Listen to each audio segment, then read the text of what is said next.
So এই guys আবার চলে এলাম একটা নতুন ব্লগ নিয়ে।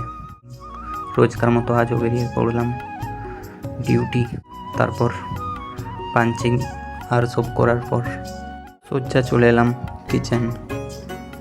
কিচেনে আসার পর ড্রেস আর সব চেঞ্জ করার পর আবারও হালকা ফুলকা কিছু খাওয়া দাওয়া করে নিলাম। তারপর আমার শেফ বললো চা গিয়ে চিলি পেস্ট আর স্টাফের চাটনিটা বানিয়ে ফেল।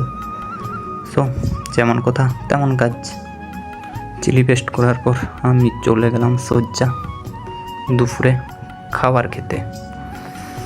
সো খাবার পর শেফের কথা মতো শুরু করলাম স্টাফের চাটনি বানাতে। দেখতেই পাচ্ছ চাটনি বানানো আমার পুরো কমপ্লিট।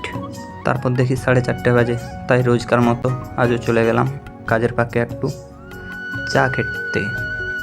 তো আমার নতুন ব্লগ তোমাদের কেমন লাগলো প্লিজ কমেন্টে জানিও। দেখা হচ্ছে নেক্সট ভিডিওতে।